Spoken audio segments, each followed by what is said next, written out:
வேதத்தில்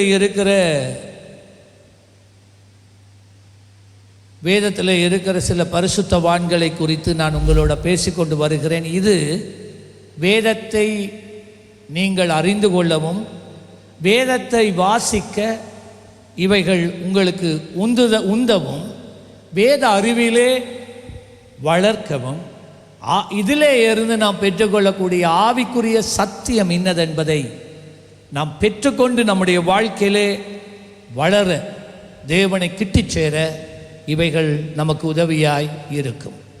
பல நபர்களை இந்த வருஷம் நாங்கள் கவனித்து வந்திருக்கிறோம். இந்த நாளிலே வேதத்தில் இருக்கிற இன்னொரு தேவனுடைய மனுஷன் தேமா. எல்லாரும் சொல்லுங்க, என்ன பேர்? எல்லாரும் சொல்லலை. தேமா. இந்த தேமாவை குறித்து நாங்கள் இன்று தியானிக்க போகிறோம். யார் இந்த தேமா? இந்த தேமா தேவன் மேலே கொண்டிருந்த விசுவாசத்தை இடையில தவற விட்டவன் தான் இந்த தேமா. திரும்ப சொல்லுகிறேன், யார் இந்த தேமா? தேவன் மேலே கொண்டிருந்த விசுவாசத்தை இடையிலே தவற விட்டவனே இந்த தேமா. கொலோசியர் வேதத்தில் இந்த தேமாவை குறித்து 3 வேத குறிப்புகள் தான் இருக்கிறது. வேதத்தில் 3 இடங்களில் தான் இந்த தேமாவை குறித்து குறிப்பிடப்பட்டு இருக்கிறது. முதலாவது குறிப்பு கொலோசியர் 4ஆம் அதிகாரம் 14வது வசனம். இதுதான் வேதத்தில் முதலாவது தடவை தேமாவை குறித்து குறிப்பிடப்பட்டு இருக்கிறது.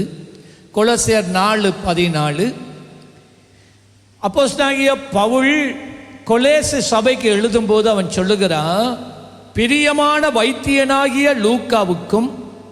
லூக்காவும் பிரியமான வைத்தியன் லூக்கா தேமாவும் உங்களுக்கு வாழ்த்துதல் சொல்லுகிறார்கள். அப்போஸ்தல நடவடிக்கைகளை எழுதினது டாக்டர் லூக், வைத்திய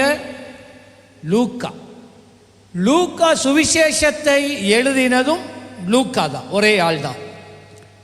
ஆகவே இந்த லூக்கா அப்போஸ்தலனாகிய பவுலினுடைய ஊழியங்களிலே, பவுல் மிஷனரியாக தேசங்களுக்குள்ளே போய் புதிய ஊழியங்களை ஸ்தாபிக்கிற நேரங்களில் அவன் அடிக்கப்படும் போது, அவன் சிறையில் அடைக்கப்படும் போதெல்லாம் லூக்கா பக்கத்திலேயே இருந்த ஒரு வைத்தியன், நன்றாக படித்தவர். ஆகவே அப்போஸ்தல நடவடிக்கைகளை எழுதினவனும் இந்த லூக்கா தான். இஸ் அ டாக்டர், ப்ரொஃபஷனலா அவர் ஒரு வைத்தியன். ஆகவே படித்தவர்கள், டாக்டர்ஸ், என்ஜினியர்ஸ், சேர்மன், நாங்கெல்லாம் ஊழியன் செய்ய இயலாதுன்னு நினைக்க வேணாம். எல்லாருக்கும் அழைப்பு இருக்கு ஊழியன் செய்ய. சரி, அவர் ஒரு டாக்டராக இருந்தாலும் அவர் நல்ல ஒரு எழுத்தாளராக இருந்தார். இப்போ அப்போஸ்தலனாகிய பவுல் சிறையில் இருக்கிறார். சிறையில் இருக்கும்போது எழுதப்பட்ட நிருபங்கள் தான் இந்த கொலோசே, எபேசு, பிலிப்பு நிருபங்கள், தீமோத்தேயு நிருபங்கள். அப்போ கொலோசைக்கு சபைக்கு நிருபத்தை எழுதும்போது அப்போஸ்தலனாகிய பவுல் சொல்லுகிறான், பவுல் வாழ்த்துதல்களை சொல்லி ஆவிக்குரிய ஆலோசனைகளை கூறி சொல்லும்போது அவன் சொல்லுகிறான், என்னோட வைத்தியர் லூக்கா இருக்கிறாரு, அவரும் உங்களுக்கு வாழ்த்துதலை சொல்லுகிறார், என்னோட தேமாவும் இருக்கிறான், அவனும் உங்களுக்கு வாழ்த்துதல் சொல்லுகிறார்கள் என்று சொன்னார். ஆகவே அப்போஸ்தலனாகிய பவுலினுடைய ஆரம்ப காலங்களிலே ஊழியங்களிலே பர்னபா என்று சொல்லப்பட்ட ஒரு தேவ மனுஷன் பவுலோடு இருந்தார். பின்பதாக கொஞ்சம் இடையிலே அவருக்கு பொறுப்புகள் வந்து அவர் நிப்பாட்டின பிறகு தேமா அப்போஸ்தலனாகிய பவுலுக்கு துணையாக ஊழியங்களிலே, மிஷனரி பயணங்களிலே கூட இருந்தார். ஆகவே அது மட்டும் இல்லை, நீங்கள் கொலோசியர் 4:14 சொல்லப்படுகிறது, எனக்கு பிரியமான என்று சொல்லி, மை பிலவட். அப்படியானால் அதனுடைய அர்த்தம் என்னென்றா, நான் மிகவும் நேசிக்கிற இந்த தேமா உங்களுக்கு வாழ்த்துதலை சொல்லுகிறார். என்னோட மிகவும் நெருக்கமாயிருக்கிற தேமா, அதான் அதனுடைய அர்த்தம். அவன் என்னோட இருக்கிறது எனக்கு பெரிய இன்பமாய் இருக்கிறது. அதான் அந்த பிரியமான என்று சொல்லினுடைய அர்த்தமாய் இருக்கிறது. ஆகவே இன்னொரு காரியம் இருக்கு, என்னண்டா, அப்போஸ்தல நிருபத்தை எழுதினது வைத்தியர் லூக்காண்டு சொன்னனே, அதே போல இந்த கொலசு நிருபம் இருக்குல்ல, கொலசி புத்தகம் இருக்குல்ல, நிருபம், த புக் ஆஃப் கொலோசியன்ஸ், அந்த கொலோசி நிருபத்தை எழுதினவன் இந்த தேமா தான். பவுல் சொல்ல சொல்ல அதை ஏட்டிலே எழுதி கடிதமாக கொலோசி நிருபத்துக்கு அனுப்பி வைத்தது இந்த தேமா என்று சொல்லப்பட்ட இந்த தேவ மனுஷன். இப்போ அது மட்டும் இல்லை, அப்போஸ்தலனாகிய பவுல் சொல்றான், இவனும் என்னோட கூட சிறையிலே அடைப்பட்டு இருக்கிறார் என்று சொல்லப்படுகிறது. என்னிடத்தில் சொல்லப்படுகிறது, தேமா அப்போஸ்தலனாகிய பவுல் சிறையிலே அடைக்கப்பட்டு இருந்த போது, நல்ல கவனமாக கேட்கணும், எப்படி இந்த தேமா அந்த சிறைக்கு வந்தான். பவுலை சிறைப்பிடித்த நேரத்தில் தேமா பக்கத்தில் இராததினால அவன் விடப்பட்டான். அவன் பிடிபடலை. ஆனால் பின்ன அவனோட மனசு கேட்கல, ஐயோ பவுலுக்கு என்ன நடந்துட்டோ தெரியல என்று சொல்லி இவன் பவுலை தேடி போகிறான், சிறையில் போய் தேடுகிறான். அப்போ அதிகாரிகள் கேட்குறாங்க, உனக்கும் பவுலுக்கு இடையில இருக்கிற தொடர்பு என்ன? அப்போ அவன் சொல்கிறான், நான் அவருடைய தோழர், நான் அவரோட பிரயாணங்களில் இந்த ஊழியத்தில் பக்கபலனாய் நான் இருக்கிறேன். அப்படியா, வாராசா வா என்று சொல்லி அவரையும் பிடிச்சி பவுலோட சிறைக்குள்ள தள்ளிட்டான். அப்படிதான் தேமா சிறைக்குள்ள வந்தார் என்று ஒரு ஆராய்ச்சியாளர் சொல்லுகிறார். சரி, பிலிப்பியர் 2:20 பிலோமேனுக்கு எழுதின நிருபம், பிலோமேன், த புக் ஆஃப் பிலோமேன். பிலோமேன் எபிரேயருக்கு அடுத்த புத்தகம் பிலோமேன் என்று இருக்கிறது. அந்த புத்தகத்தில் ஒரே ஒரு அதிகாரம் தான் இருக்கிறது. அதையும் அப்போஸ்தலனாகிய பவுல் காயு என்று சொல்லப்பட்ட வீட்டிலே ஆராதனை நடத்தி கொண்டு இருந்த ஒரு தேவ மனுஷனுக்கு, தேத்துரைப்பு என்று சொல்லப்பட்ட சிறையிலே அவன் சந்தித்த ஒரு வாலிபனை குறித்து எழுதுகிற கடிதம் தான் இந்த பிலோமேனுக்கு எழுதின நிருபம். ஒரே ஒரு அதிகாரம் தான் இருக்கு. அந்த அதிகாரத்திலே அவன் சொல்லுகிறான், 23-24 வசனங்கள்ல, கிறிஸ்து இயேசுவின் நிமித்தம் என்னோட கூட காவலில் வைக்கப்பட்டு இருக்கிற எப்பராவும். பாருங்க, இப்ப இது இன்னொரு கட்டம். பவுல் தனியே இல்லாம பவுல போனவங்களையும் சிறையில் அடைச்சிட்டாங்க. அப்ப அந்த சிறையில் இப்ப பவுலோடு அடைக்கப்பட்டு இருக்கிறாக்களுடைய ஒரு பட்டியல், 4 பேர் பட்டியல் வருகிறது. முதலாவது மனிதன், அவன் சொல்லுகிறான், பவுல் என்னோட இயேசு கிறிஸ்துவின் நிமித்தம் என்னோட கூட காவலில் வைக்கப்பட்டு இருக்கிற எப்பராவும் என் உடன் வேலை ஆட்களாகிய மாட்குவும். இந்த மாட்கு யார் தெரியுமா? எப்பராத்து என்று சொன்னால் அவன் யார் என்று சொன்னால், கொலேசு சபையிலே இருந்த பாஸ்டர்.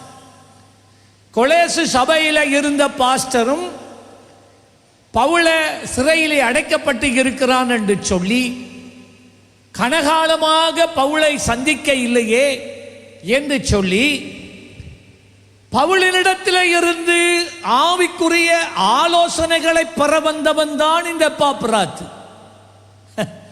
பவுலை தேடி வந்த நேரத்தில் இவன் பவுலை அதிகாரிகள் பிடித்த நேரம், அவனை விசாரித்த நேரம், அவன் இயேசுவை மறுதலிக்கல. அவன் சொன்னான், உண்மை, நான் இயேசுவை பின்பற்றுகிறவன், நான் ஒரு ஊழியக்காரன், நான் ஒரு பாஸ்டர். கொலோசுவிலே பாஸ்டர் பவுல் தான் அந்த சபையை உருவாக்கினார். அவர் எங்களுடைய ஆவிக்குரிய தகப்பன். நான் அவரை பார்க்க வந்திருக்கிறேன், அவர்கிட்ட சில ஆலோசனைகளை பெறதுக்கு நான் வந்திருக்கிறேன் என்று சொன்ன உடனே, வா ராசா வான்னு சொல்லி இந்த எப்பாப்ராத்தை இந்த அதிகாரிகள் சிறையிலே அடிச்சு விட்டுட்டான். அப்போ பவுலோட இப்போ யாரு? எப்பாப்ராத்தா இருக்கிறான். ரெண்டாவது மனிதன் யார் தெரியுமா? ஜான் மார்க், யோவான் எண்ணப்பட்ட மார்க்கு. நான் உங்களுக்கு மேல் வீட்டறையை பற்றி பேசினேன், மேல் வீட்டறை மரியாள் என்று சொல்லி. இயேசுவுக்கு மேல் வீட்டறையை கொடுத்த மரியாள். அந்த வீடு எருசலேமில் இருந்தது. அந்த எருசலேம் வீடுதான் கடைசியாக இயேசு மரித்ததுக்கு பிறகு எருசலேமிலே கூடினார்கள் என்று சொல்லப்படுகிறபடி ஆதி திருச்சபையின் ஹெட் குவார்ட்டர்ஸ், தலைமை பீடமாக அந்த வீடு மாறினது. அவள் ஆண்டவருக்கு கொடுத்தாள். இயேசு மரித்து போனாலும் அதை கொடுத்ததை அவள் திருப்பி எடுக்கவில்லை. அது ஊழியத்துக்கென்றே பயன்படுத்தப்பட்டது. இன்றைக்கு வரைக்கும் அந்த மேல் வீட்டறை இன்றைக்கு வரைக்கும் அது அப்படியே இருக்கிறது. ஒரு தடவை நீரோ மன்னன் அதை அழித்தான், ஆனால் அதே போல் திரும்ப கட்டி வச்சிருக்கிறாங்க. இப்பையும் நீங்கள் எருசலேமுக்கு போனால் அந்த வீட்டை பார்க்கலாம், அது ஒரு ஆலயமாக இருக்கிறது. அந்த மரியாளினுடைய மேல் வீட்டறையை கொடுத்த மரியாளினுடைய மகன்தான் இந்த யோவான் மார்க்கு. இந்த யோவான் மார்க்கு நீங்கள் வேதத்தில் அறிந்திருக்கிற பர்னபா இருக்கிறானே, பர்னபாவினுடைய நெவ்யூக்கு என்ன சொல்றது, பெறாமகனா, அது ஏற்றுக்கொள்ளுவண்ணா, பெறாமகனா. சரி, தங்கச்சிட மகன் பெறாமகன், அக்காட மகன் மருமகன், என்ன மகனும் ஆங்கிலத்தில் நெவ்யூ என்று சொல்லுவார்கள். இந்த மேல் வீட்டறையை கொடுத்த மரியாளினுடைய சகோதரன் தான் பர்னபா. ஆகவே பர்னபாவினுடைய பெறாமகன் தான் இந்த யோவான் மார்க்கு என்று இங்கு அழைக்கப்படுகிறது. அருமையான தேவ பிள்ளையே, இந்த மார்க்கு பவுலோடு கூட சிறையில் இருக்கிறதையும் நாங்கள் பார்க்கிறோம்.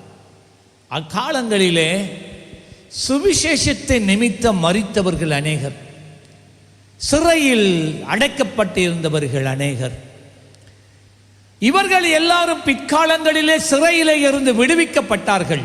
ஆனாலும் பவுல் விடுவிக்கப்படலை. அவன் எதிர்பார்த்தான் எப்படினாலே தன்னை விடுவிப்பார்கள் என்று சொல்லி. ஆனாலும் அவர்களுக்கு ஒரு நாளும் அப்போஸ்தலனாகிய பவுலுக்கு கடைசியில் அவனுக்கு சிறையில் இருந்து விடுதலை உண்டாகவில்லை. அடுத்த நபர் அரிஸ்தாக்கு என்று சொல்லப்பட்டதான ஒரு மனிதன் இருந்தான். அவன் தெசலோனிக்கா சபையினுடைய பாஸ்டர்.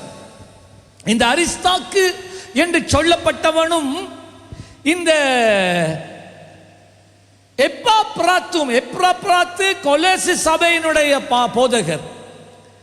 இந்த அரிஸ்தாக்கு தெசலோனிக்கா சபையினுடைய போதகர்.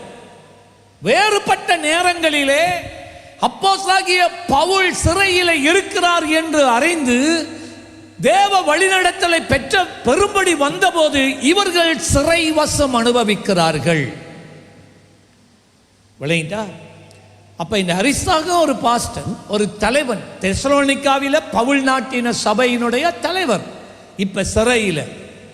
ஒரு பக்கம் பவுலுக்கு சந்தோஷம், நாம தனியா சிறையில் இல்லை, நமக்கு உதவியா இன்னும் 4 பேர் இருக்கிறாங்க.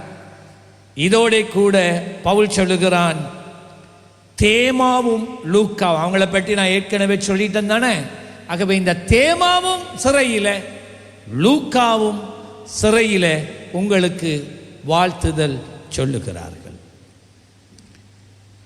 இப்ப மூன்றாவது இடம் தேமாவை குறித்து குறிப்பிடப்பட்டு இருக்கிற மூன்றாவது இடம் 2 தீமோத்தேயு 4ஆம் அதிகாரம் 9 முதல் 11 வசனம். 2 தீமோத்தேயு 4ஆம் அதிகாரம் 9 முதல் 11 வசனம். எல்லாரும் சபையில் வர்ற எல்லாரும் ஒரு நோட் புக் வச்சிருக்கணும். திரும்ப திரும்ப நான் சொல்லுகிறேன், I want you all to study the Bible, study the word, take notes, study and grow. ஒவ்வொரு ஆள்கிட்டையும் ஒரு நோட் புத்தகம் கட்டாயம் இருக்கணும். ஒவ்வொரு ஆள் எழுதணும்.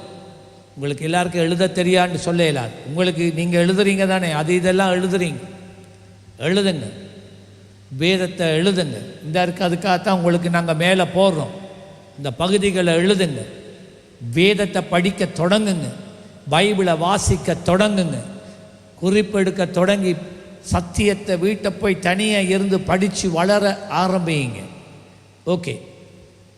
2 தீமோத்தேயு 4ஆம் அதிகாரம் 9 முதல் 11 வசனம். இது முக்கியமான ஒரு வசனம். இவ்வளவு காலம் தேமா அப்போஸ்தலனாகிய பவுலோட இவ்வளவு பாடுகளை அனுபவிக்கின்றான். கிறிஸ்துவின் நிமித்தம் ஒரு பெரிய சாட்சியாக இருக்கிறான். கொலோசியருக்கு எழுதப்பட்ட நிருபத்தை கூட எழுதுவதற்கு பவுல் இந்த தேமாவை பயன்படுத்துகிறார். இப்படியாக, அதாவது ஆவிக்குரிய முதிர்ச்சி அடைந்த விசுவாசிகளுக்கு தேவனால் வெளிப்படுத்தப்பட்ட ஆழமான சத்தியம்தான் கொலோசு நிருபத்தில் எழுதப்பட்டிருக்கிறது. The book of Colossians, they have the deep truth of God's truth of the word. கர்த்தருடைய வார்த்தையின் ஆழங்கள் அங்கே படிக்கணும். சும்மா சாதாரணமாக வாசிச்சு அதெல்லாம் விளங்காது. It's a theology. வேத சாத்திரம் அங்கே இருக்கு. எல்லாராலும் அதை வாசிச்சாலும் வழங்கிக் கொள்ள முடியாது. அப்படிப்பட்ட ஆழமான சரியான வார்த்தை பிரயோகங்களை பயன்படுத்தி கொலோசியருக்கு நிருபத்தை எழுதினவன் இந்த தேமா தான். ஆனால் தேமாவின் வாழ்க்கையில் ஒரு கலக்கம், ஒரு அசைவு உண்டாயிற்று. 2 தீமோத்தேயு 4:9 முதல் 11. அப்போஸ்தலனாகிய பவுல் தீமோத்தேயுக்கு எழுதான். தீமோத்தேயு தான் அப்போஸ்தலனாகிய பவுலினுடைய ஆவிக்குரிய மகன். எல்லாரை பார்க்கிலும் மிகவும் அவன் நேசித்த ஒரு ஆவிக்குரிய மகன் தீமோத்தேயு. 1 தீமோத்தேயு 2 தீமோத்தேயு 2 புத்தகங்கள் புதிய ஏற்பாட்டில் இருக்கு. உண்மையாகவே அதெல்லாம் ஒரு கடிதம் தான். எங்களுடைய நாங்கள் அதை சரியாக விளங்கிக் கொள்றதுக்காக 2ஆக பிரிச்சிருக்கிறாங்க. நமக்கு இந்த வேதத்தில் சில அதிகாரங்கள் இருக்கு. 1ஆம் அதிகாரம், 2ஆம் அதிகாரம், 3ஆம் அதிகாரம், 1ஆம் வசனம், 2ஆம் வசனம், 50ஆம் வசனம், அப்படியெல்லாம் இருக்குல்ல. பவுல் எழுதக்குள்ள அப்படியெல்லாம் எழுதல. நாங்கள் வேதத்தை புரிந்து கொள்ள வேண்டும் என்பதற்காகத்தான் 1 தீமோத்தேயு, 2 தீமோத்தேயு, 1 கொரிந்தியர், 2 கொரிந்தியர், இதெல்லாம் ஒரு கடிதம். 1 தீமோத்தேயு 2 தீமோத்தேயு ஒரு கடிதம். பிரித்து பிரித்து எழுதல. சரி, இந்த தீமோத்தேயுக்கு அப்போஸ்தலனாகிய பவுல் எழுதுகிறான். இவரை பார்க்க வந்தவங்களே பிடிபட்டு சிறையில் இருக்கிற நேரத்தில் பவுல் என்ன தெரியுமா எழுதுகிறான்? நீ சீக்கிரமாய் என்னிடத்திலே வரும்படி ஜாக்கிரதைப்படு. சீக்கிரமா வா தீமோத்தேயுவே. என்ன பவுலே, மொக்கு கதை கதைக்கிற மாதிரி இருக்கு. இப்பவே 5 பேர் மாட்டுப்பட்டு இருக்கிறாங்க உங்களை பார்க்க வந்து. இப்ப சும்மா இருக்கிற அவனையும் கூப்பிட்டு அவனை ஆனால் எங்களை விட தீமோத்தேயு நல்லா அறிந்திருப்பான். மாற்கு, லூக்கா, அரித்தாக்கு, இப்படி எப்பிப்ராத்து போன்றவர்கள் இருந்தாலும் தன்னுடைய இருதயத்தில் இருக்கிற வேதனையை தன் இருதயத்தில் இருக்கிற இந்த தோல்வி மனப்பான்மையை, பாரத்தை இறக்கி வைக்கிறதுக்கு பவுலுக்கு தீமோத்தேயு தேவைப்பட்டுச்சு. ஆகவே சொல்றான், கடிதம் எழுதுறான் தீமோத்தேயுக்கு, நீ சீக்கிரமா என்னிடத்திலே வரும்படி ஜாக்கிரதைப்படு. சீக்கிரம் என்றால் அதனுடைய அர்த்தம் என்னவென்றால், இட்ஸ் வெரி இம்பார்ட்டன்ட். நீ இப்ப வர வேண்டும். எனக்கு நீ எந்த ஒரு சாட்டை நீ சொல்லக்கூடாது, சொல்லவும் நீ முடியாது. நீ வந்தே ஆக வேண்டும். அதுதான் அதனுடைய அர்த்தம். பவுல் எழுதின வார்த்தையினுடைய ஆழம். You have to come. அவசரப்பட்டு வா. கால தாமதம் பண்ணக்கூடாது. ஒரு நாளும் கால தாமதம் பண்ணாம பார்ப்போம், பிறகு பார்ப்போம், ஜெபிச்சு பார்ப்போம். இல்ல இல்ல இல்ல இல்ல, எனக்கு நீ இப்ப வேண்டும். இந்த மேடையில இருந்து நாங்க பெருசா இப்படி கத்தலாம், வீரன் போல தெரியும் உங்களுக்கு. ஆனா உடைஞ்சு போற நேரங்களும் உண்டு. அப்ப சில நேரம் நமக்கு ஒரு ஆள் தேவை. விளங்கிட்டா? அப்படிதான். சரி, போகட்டும். அவன் அடுத்த வசனத்தில் 10ஆம் வசனத்தில் ஏனென்றால் என்று படித்து போட்டான். ஏன்னா உன்னை அவசரமா வர வைக்கிறேன் என்றால் அதுக்கு காரணம் என்னண்டா, தேமா இந்த பிரபஞ்சத்தின் மேல் ஆசை வைத்து என்னை விட்டு பிரிந்து போயிட்டான். வாவ், தேமாவா?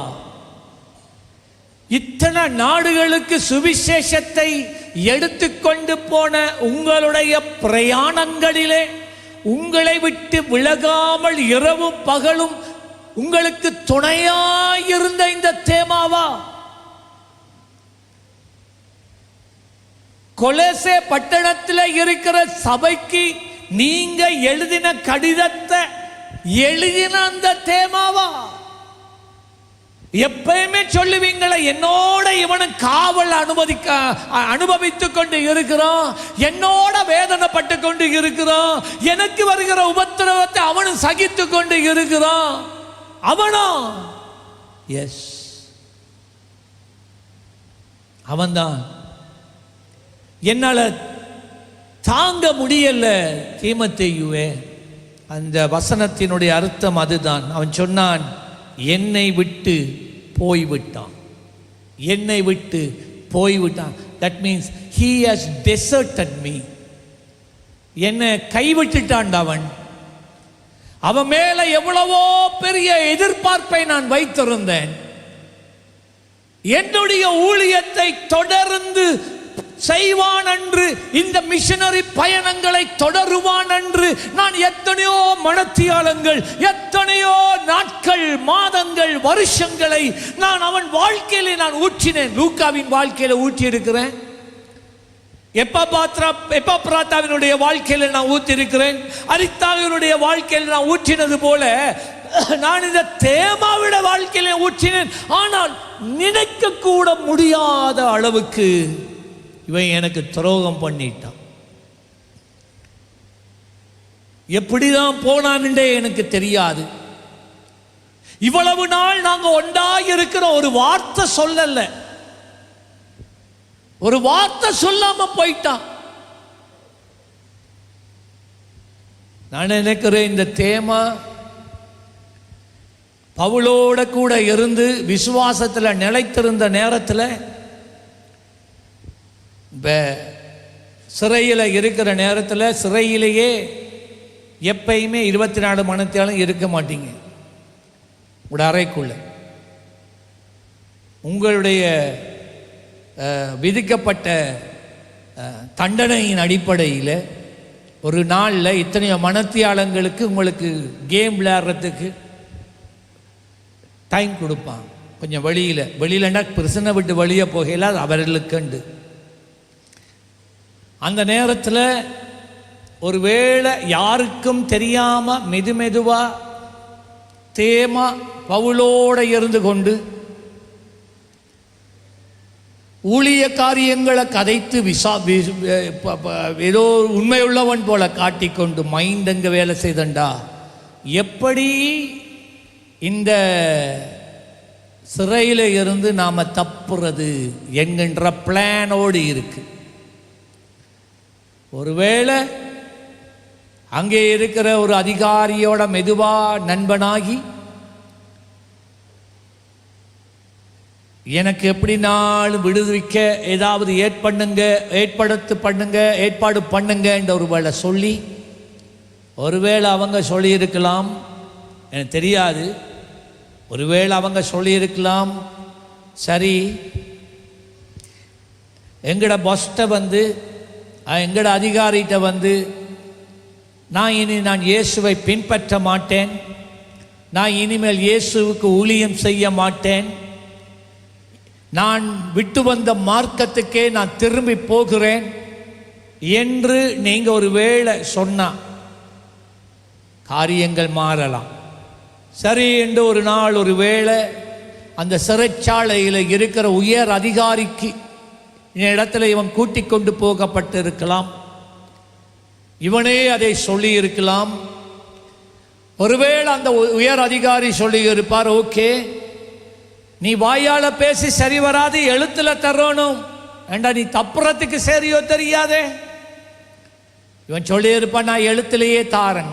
இது வரைக்கும் பவுலுக்கு ஒன்றும் தெரியா, லூக்காக்கு ஒன்றும் தெரியா, அரிஸ்தாவுக்கு ஒன்றும் தெரியா, எப்பாப்ராத்துக்கு ஒன்றும் தெரியா, லூக் ஒன்றுக்கும் தெரியும், மாக்குக்கு ஒன்றும் தெரியும். அண்டர் கிரவுண்டில் நடக்குது வேலை. கடைசியா இவர் எழுதி கொடுத்தாச்சு. இப்போ அது எங்கே போகுது? கோர்ட்ஸுக்கு போகுது, நீதிமன்றத்துக்கு போகுது. அங்கே ஜட்ஜுக்கு முன்னாலும் இது போகுது.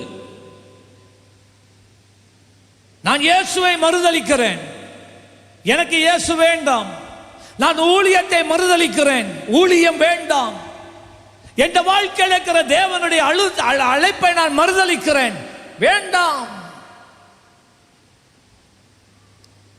ஜட்ஜ் கேப்பா சரியா உறுதிப்படுத்துறானா, தப்பி தவறி சரினா ஒன்று ரிலீஸ் பண்ணுறேன் இந்த கிரவுண்ட்ஸில், ஆனால் நீ திரும்ப பிடிப்பட்டா, சுவிசேஷம் கொடுக்கறது, ட்ரக்ஸ் கொடுக்கறது, இப்படியான காரியங்களில் நீ திரும்ப பிடிப்பட்டா ஆயுள் தண்டனை தான் உனக்கு.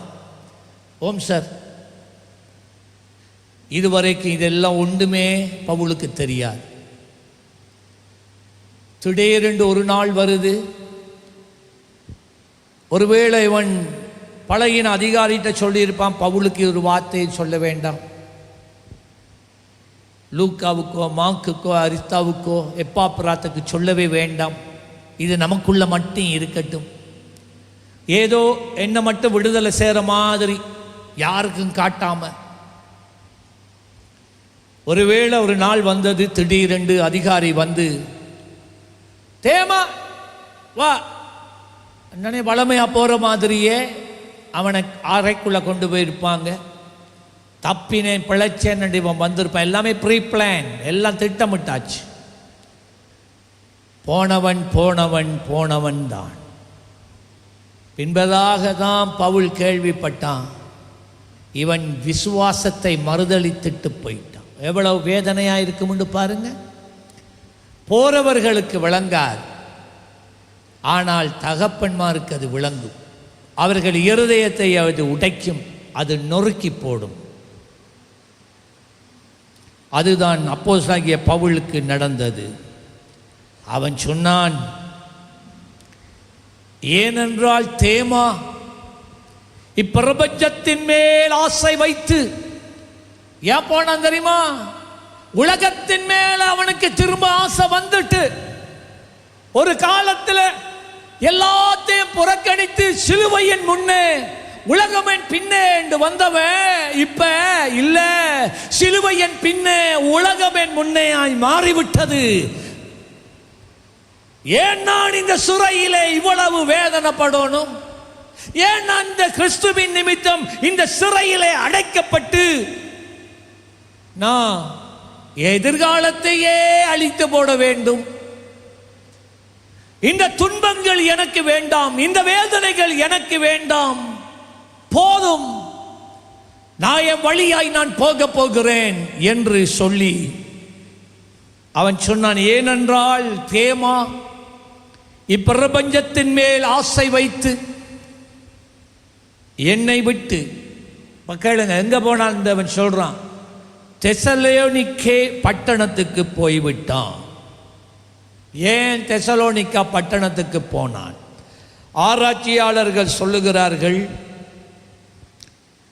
இந்த தேமா ஒரு ஒரு வெல்தி ஃபேமிலி, ஒரு பிரபல்யமான ஐஸ்வர்யம் உள்ள ஒரு பெரிய குடும்பத்தை சார்ந்தவனாம். அவன் எல்லாத்தையும் விட்டுட்டு தான் இயேசுவை பின்பற்ற வந்தான். ஆனால் ஊழியம் என்று சொன்னால் உயர்வு உண்டு, தாழ்வும் உண்டு, இழப்பு உண்டு, நஷ்டம் உண்டு, கசப்பின் மத்தியிலும் ஒரு இனிப்பு உண்டு. அவனுக்கு நாங்கள் யாருமே சத்தியம் சொல்ல தேவையில்லை என்று அவனுக்கு எல்லா சத்தியமும் தெரியும். அப்படி இருந்த பவுலோட இருந்தவன் யோசிக்கிறான், நான் என் வாழ்க்கையை திருப்ப போகிறேன், எனக்கு இந்த விசுவாசம் வேண்டாம், இந்த இயேசு எனக்கு தேவையில்லை, எனக்கு பரலோகம் தேவையில்லை, எனக்கு நித்திய ஜீவன் தேவையில்லை என்று சொல்லி அவன் என்ன தெரியுமா செய்தான்? அவன் தன்னுடைய அந்தஸ்தை பயன்படுத்தி அவன் இயேசுவை மறுதலித்து வந்ததினால, நல்லா கேளுங்க, இது சரித்திரம், வேதத்தில் இல்லை, சரித்திர புத்தகத்தில் சொல்லப்படுகிறது. தெசலோனிக்காவிலே காணப்பட்டதான ஒரு விக்கிரக கோவில், இந்த எப்படிப்பட்ட இது விக்கிரகம் என்றால், அந்த நாட்களிலே பலவிதமான தெய்வங்களை இவர்கள் வணங்கினார்கள். விசேஷமாக சில விக்கிரகங்கள் தெய்வங்கள் என்று சொல்லப்பட்ட இடங்களிலே மனித உருவிலே நிர்வாணமான சிலைகள் இருக்கும். ஸ்திரீகள் தங்களை பரிசுத்தப்படுத்த வேண்டும் என்று சொல்லி, அவ்வளோ மூட நம்பிக்கை அந்த விக்கிரகத்தில் இருக்குத்தானே, ஆண் உறுப்பில் அவர்கள் விபச்சாரம் பண்ணுவார்களாம். இது கொரிந்து சபையிலே, கொரிந்துவிலும் இது இருந்தது, எபேசுவில் இது இருந்தது, இது தெசலோனிக்காவிலே இருந்தது. அப்படியான சில கோவில்கள் இருந்தது. அங்கே ஸ்திரீகள் நிர்வாணமாக இருப்பார்களாம் அந்த கோவில்களிலே. அவர்கள் தேவதைகள் என்று அழைக்கப்பட்டார்கள். அங்கே போகின்ற ஆண்கள் தங்களை பரிசுத்தப்படுத்திக் கொள்ளுவதற்காக அந்த ஸ்திரீகளுடைய சயனிப்பார்கள். அவர்கள் தேவதைகள். ஆகவே தங்களை பரிசுத்தப்படுத்திக் கொள்வதற்காக அவர்கள் இவ்விதமான காரியங்களிலே, கோயிலுக்குள்ள இந்த காரியங்கள், அது அவங்களோட விசுவாசம். அருமையான தேவ பிள்ளையே, இப்படியாக பவுலோட சத்தியத்தை சுத்தமாய் அறிந்து இயேசுவை ஏற்றுக்கொண்ட இந்த தேமா அப்படிப்பட்ட ஒரு கோயிலில் பிரதான பிரீஸ்ட், பூசாரியாக அவன் மாறினான். வா, நீங்க சில நேரம் யோசிப்பீங்க, இது எப்படி ஆகும், இது எப்படி ஆகும், இப்படியும் ஆகுமா? Yes S.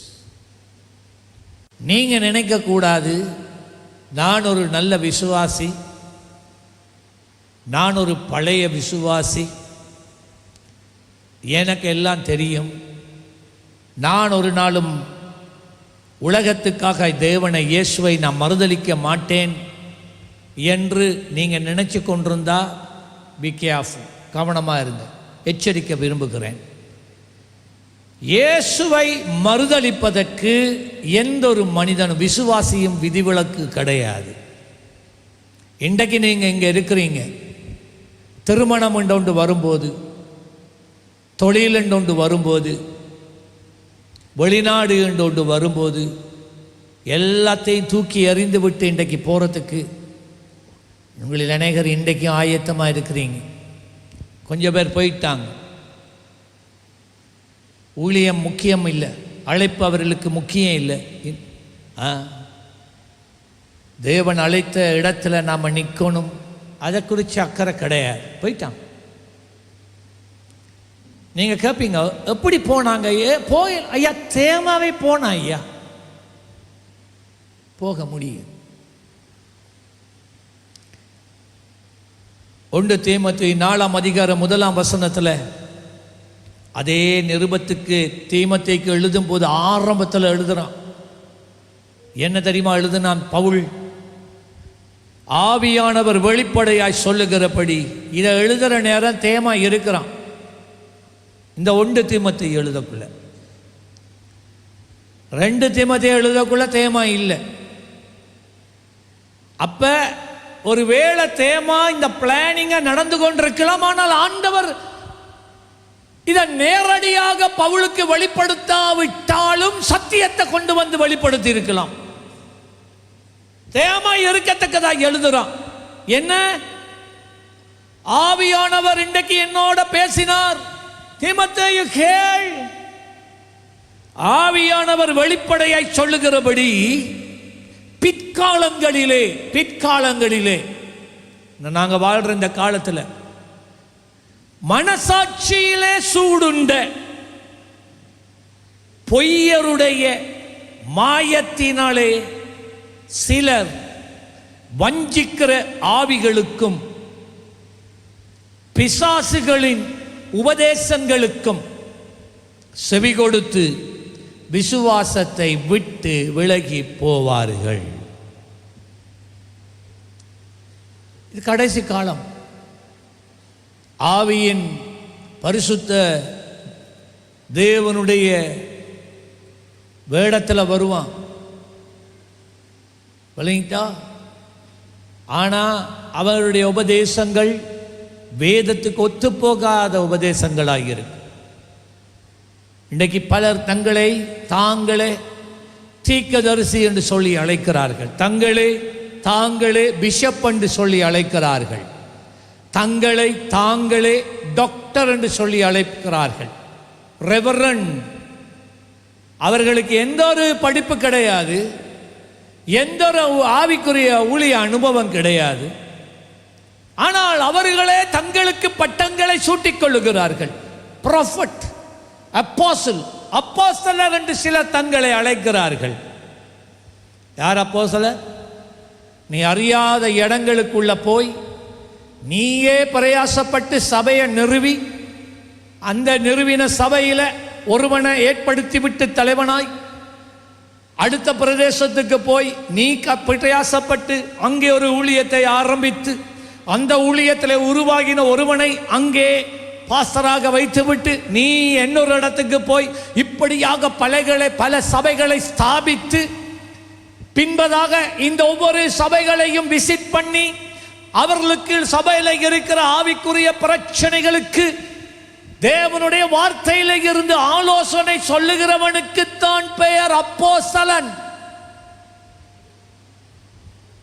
சபையில் ஒரு 30 பேர் 40 பேரை வச்சுக்கொண்டு தன்னை அப்போஸ்தலன் என்று அழைக்கிறவன் அப்போஸ்தலன் அல்ல. அப்போஸ்தலனா இருக்கவே முடியாது. வேதத்தின் அடிப்படையிலே நான் சொல்லுகிறேன். இன்று அநேகர் தங்களை தீர்க்கதரிசிகள் என்று அழைத்துக் கொள்ளுகிறார்கள். வேதத்தில் இருக்கிற உண்மையான தீர்க்கதரிசி எப்படிப்பட்டவர்கள் என்று சொல்லட்டா, வேதம் சொல்லுகிறது அவர்கள் தேவனுடைய வாய். தேவன் சொல்றதை கேட்டு வாயினாலே வசனித்து உரைக்கிறவர்கள் தான் தீர்க்கதரிசிகள். பழைய ஏற்பாட்டு முழுவதையும் வாசிங்க. பழைய ஏற்பாட்டு கடைசி தீர்க்கதரிசி யோவான் ஸ்நானகன். தீர்க்கதரிசிகள் எதை பிரசங்கித்தார்கள்? மனிதர்களுடைய பாவத்தை குறித்து, அக்கிரமங்களை குறித்து, நீ தேவன் நீதியை குறித்து, மனம் திரும்புதலுக்கு பேசினார்கள். இன்றைக்கு உலகத்தில் இருக்கிற அப்போஸ்தலர்கள் என்று தங்களை அழைத்துக் கொண்டு இருக்கிறவர்கள் என்ன பேசுறாங்க தெரியுமா? உண்ட பல்லு தங்கமா மாறுது, உண்ட பேங்க்ல தானா காசு வந்து சேருது, உண்ட போன் தானா சார்ஜ் ஆகுது பாரு. உனக்கு ஆண்டவர் வீடு கொடுக்கிறார், ஆண்டவர் உனக்கு ஒரு கார் கொடுக்கிறார். இதுதானா தீர்க்கதரிசி? இதுக்கு ஒரு தீர்க்கதரிசி வேணுமா சொல்றதுக்கு? இன்றைக்கு இதுக்கு பின்னால தானே 1000 பேர் ஓடுறாங்க. வேதத்தை வாசியுங்க, வேதத்தை வாசியுங்க. இவர்கள் தங்களை அபிஷேகம் உள்ளவர்கள் என்று சொல்லி, இவர்கள் தங்களை தாங்களே தீர்க்கதரிசிகள் என்று சொல்லி, கடைசி காலங்களிலே உண்மையான சத்தியம் போதிக்கப்படுகின்ற சபைகளை, ஊழியங்களை விட்டுவிட்டு இந்த கள்ள போதனைகள், இதெல்லாம் பிசாசு பேய்த்தனங்கள் என்று வேதம் சொல்லுகிறது.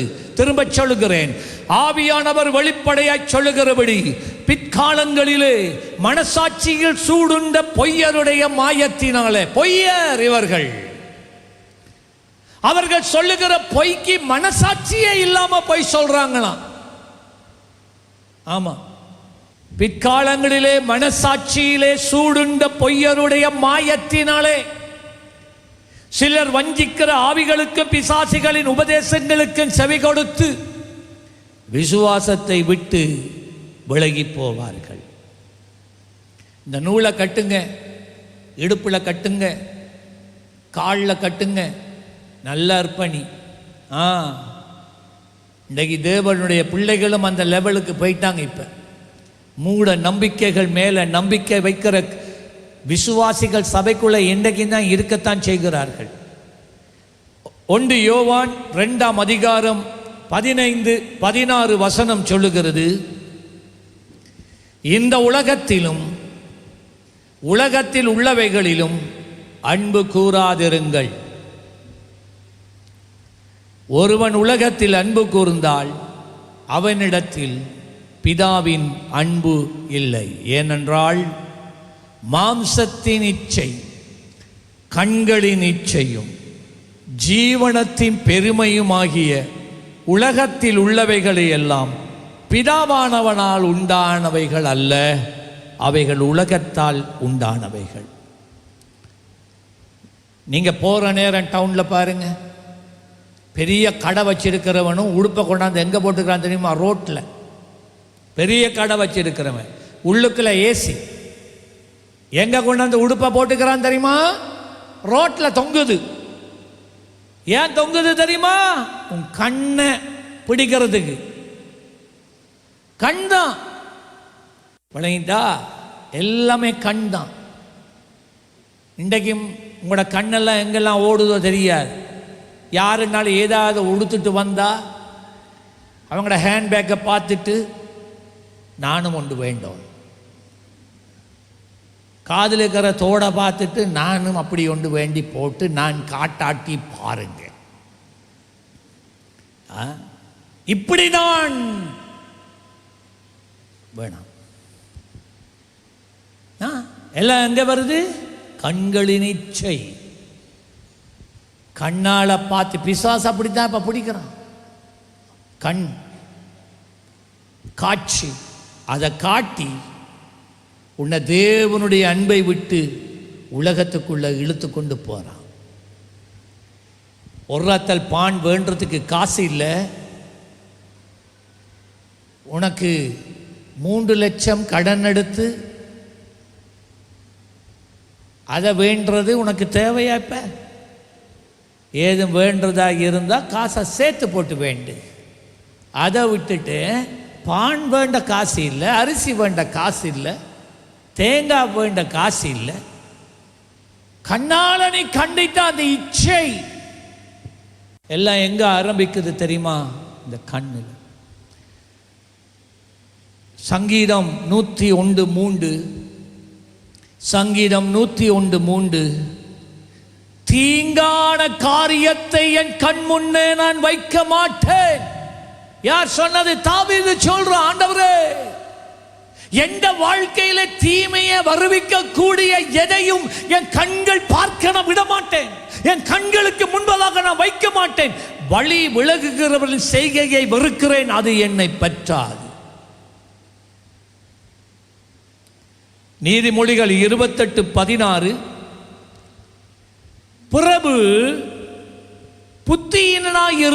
என்றால் அவன் செய்யும் இடுக்கண் மிகுதி.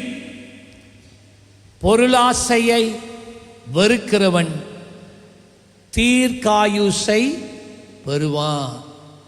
என்ன தெரியுமா? அது பொருளாசை வராம நீ உண்ட வாழ்க்கையை காத்து கொண்டா, உன் கண்களை காத்து கொண்டா, ஜீவனத்தின் பெருமையை வராதபடி காத்து கொண்டா, நீ நீண்ட காலம் வாழுவாய். சமாதானமா, சந்தோஷமா, சுகமா நீ வாழ்வா. இல்லை பொருளாசை வந்துட்டா உனக்குள்ள சீக்கிரமா செத்து போயிடும். அதான் இந்த வசனம் சொல்லுது. குறிச்சு வைங்க, குறிச்சு வைங்க இந்த வசனங்களை. அளவுக்கு மிஞ்சி வாழக்கூடாது. விரலுக்கு ஏத்த வீக்கத்தோட நாம இருந்துட வேண்டும். என்னொருவனை பிரியப்படுத்த, என்னொருவனுக்கு ஷோ காட்ட தயவு செய்து நான் கெஞ்சி கேட்கிற பிரியமான தேவ பிள்ளைகளே, வாழ வேண்டாம், வாழ வேண்டாம். அவன் என்ன சொல்லிட்டு போகட்டும், உங்களுடைய வருமானத்துக்குள்ள நீங்க வாழுங்க. கர்த்தர் உங்களை உயர்த்தி கொண்டே போவார். லூக்கா 12ஆம் அதிகாரம் 15வது வசனம் சொல்லுகிறது, பின்னும் இயேசு அவர்களை நோக்கி பொருளாசையை குறித்து, இது இயேசுவின் வார்த்தைகள், பொருளாசையை குறித்து எச்சரிக்கையாயிருங்கள், பொருளாசையை குறித்து எச்சரிக்கையாயிருங்கள், பொருளாசையை குறித்து எச்சரிக்கையாயிருங்கள். ஏனென்றால் ஒருவனுக்கு எவ்வளவு திரளான ஆஸ்தி இருந்தாலும் அது அவனுக்கு ஜீவன் அல்ல, அது உனக்கு பரலோகம் தராது. நீ அவதிப்பட்டு கஷ்டப்பட்டு அவன்கிட்ட ஓடி இவன்கிட்ட ஓடி சம்பாதிச்சு சம்பாத்தியத்தை பெருக்க வச்சிட்டியா, ஒரு நாள் மரணம் வருகிறது, ஒரு நாள் மரணம் வருகிறது. ஒரு துட்டு கூட நீ கொண்டு போயிடாத ஐயா.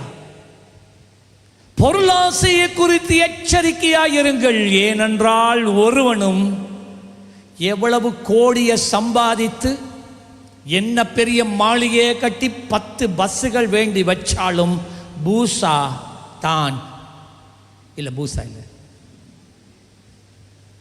அது அவனுக்கு ஜீவன் இல்லை. பிச்சைக்கார பயல், அது உனக்கு ஜீவனை தராது. பரலோகத்தில் போனால் பிச்சைக்காரனா இருப்ப. நீ ஒரு ஆத்தும ஆதாயப்படுத்தல, பிச்சைக்கார பயல். என்ன அவங்க ஆண்டவர், அவங்க நீங்கள் பச்சை பாதகம் பார்க்குறீங்க, அவங்களுக்கு கிரீடம் கொடுத்துருக்குறீங்க, எனக்கு ஒண்டி இல்லையே. உனக்கா கிரீடமா? நீ என்ன செய்த அந்த ராஜ்யத்துக்காக? காணிக்க வர்ற நேரம் நீ காணிக்க போடுறவன இருந்த காணிக்கைய நீ மெதுவாக சுருட்டினாலெல்லாம் நீ தீர்க்க தரிசனமாக சொல்கிறனோ. சங்கீதம் 119:37 சங்கீதக்காரன் சொன்னான், மாயையை பாராதபடி நீர் என் கண்களை விளக்கும். பார்த்தீங்களா? மாயையை நான் பார்க்க, உலகத்தில் எல்லாமே மாயை தான், பொய். சொல்லுங்க எல்லாரும், என்னது? கண்ணால் காண்றதெல்லாம் பொய் ஐயா. நீங்கள் பார்ப்பீங்க, கல்யாணத்துக்கு வர்ற நேரம் புஷு புஷு புஷுன்னு வருவாங்க. நீங்கள் யோசிப்பீங்க, சாருங்களேன், நமக்கு இவ்வளவு நாங்கள் உத்தமமாக இருக்கிறோம், உண்மையாக இருக்கிறோம், இவ்வளவு கஷ்டப்பட்டு நேர்மையாக வாழ்கிறோம், நமக்கெல்லாம் உண்டு இல்லை. அவங்க நான் புஷு புஷுண்டு போகிறாங்க, புஷு புஷுண்டு போகிறாங்க. ஐயா, புஷு புஷு இல்லை, அதெல்லாம் ரோல் கோல்டு ஐயா. ஆமாம். இன்னொரு கூட்டம் இருக்குது, இந்த வாலிபர் மோட்டர் சைக்கிளில் சுற்றிட்டு இருக்கிற வாலிபர்கள். தம்பி தங்கச்சி, ஏமாந்து போகாத, மெதுவாக சொல்லாமல் கிள்ளாமல் உனக்கிட்ட வந்த உடனே மெதுவாக கலிசான தூக்கிப்பார் சாக்ஸை, அப்போ விளங்கும். 1 வருஷம் கழுவாத சாக்ஸ், கிழிஞ்ச சாக்ஸ். போட்டுக்கிற ஷர்ட் அவன்ட இல்லை, இன்னொரு ஃப்ரெண்டு.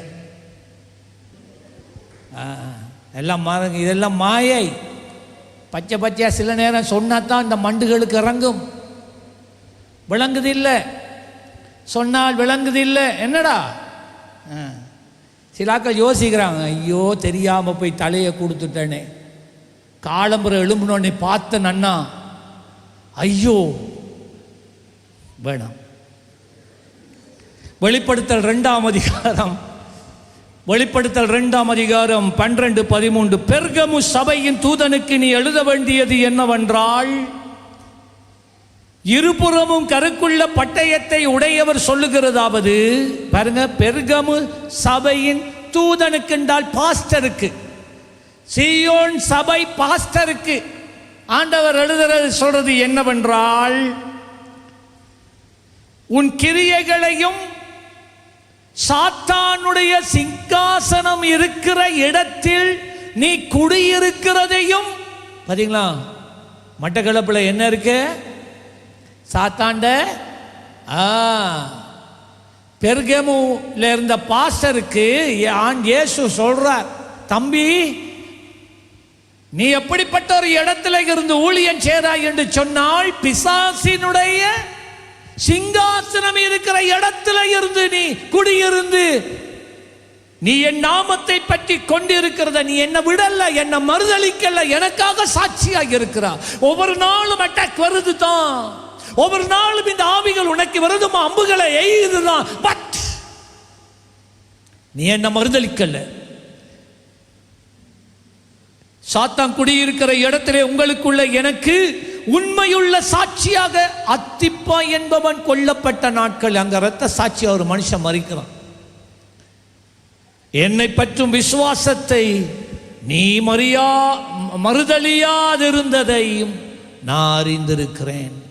தேவன் எங்கள் ஒவ்வொருவரையும் அறிந்திருக்கிறார். நம்முடைய தேவனுக்கு மறைவானது ஒன்றும் இல்லை, எல்லாம் தெரியும்.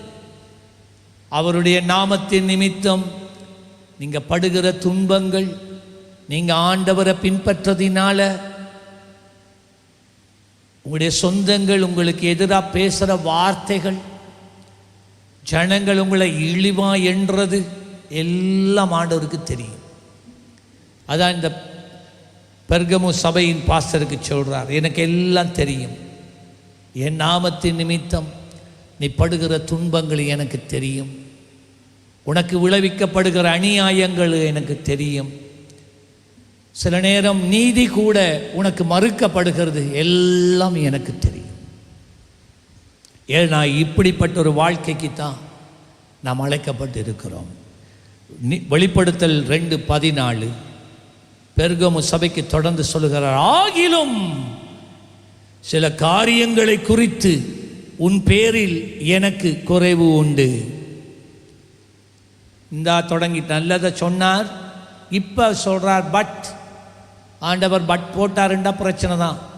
என்ன பட், என்னவா ப்ராப்ளம்?